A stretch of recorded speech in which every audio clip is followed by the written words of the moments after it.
Alright guys, back with more science for that ass.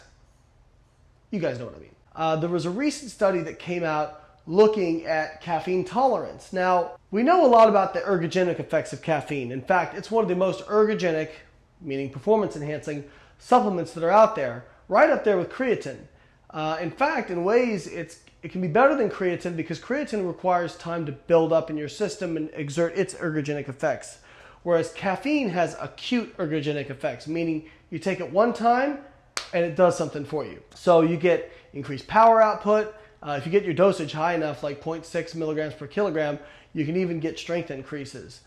Fatigue resistance, a lot of benefits. This new study was reviewed in a publication called Mass, which is put together by Dr. Eric Helms, Dr. Mike Zordos, and Greg Nuckols, three of the smartest guys in nutrition, strength, and hypertrophy research. They reviewed it, and it was really cool what they found, because caffeine tolerance has been an idea that's been out there for a long time, but there's not really been much research on it. So what they did was they supplemented with 0.3 milligrams per kilogram of caffeine for a few weeks, and what they saw was that performance initially went up, and then there was kind of a steady decline that eventually plateaued. The question is, what do we do with that information?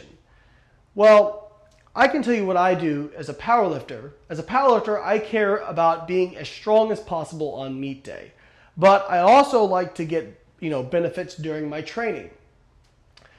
What I do is I try to save caffeine for my most difficult workouts. And when I'm going through like an overreaching phase or a really high volume, really high intensity phase where I'm doing a lot of work and it's very demanding, I'll use quite a bit of caffeine. But then a week or two before the meet, there's usually a taper if you're programming correctly, where you're lowering volume, you're lowering intensity. I will go completely cold turkey off caffeine. So when I say cold turkey, I mean nothing. No Diet Coke, no Monsters, no coffee, absolutely nothing. And the reason I do that is because research has shown that you can pretty much reset your caffeine tolerance in about a week of going cold turkey.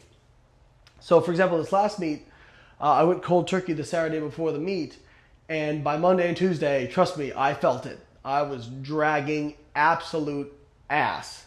But by Thursday, Friday, I was kind of back to normal. And on Saturday, when I had caffeine again, I felt great. I was ready to go.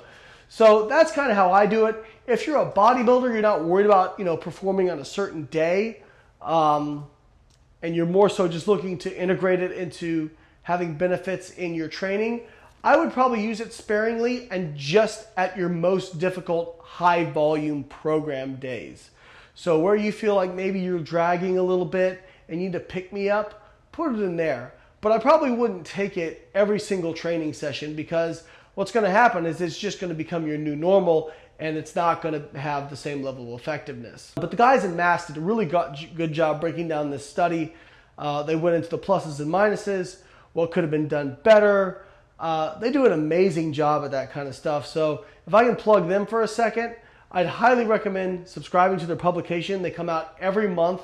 Every month they review new articles, new journal articles in strength, hypertrophy, and nutrition that's relevant to you guys if you're looking to build strength and muscle and lose fat.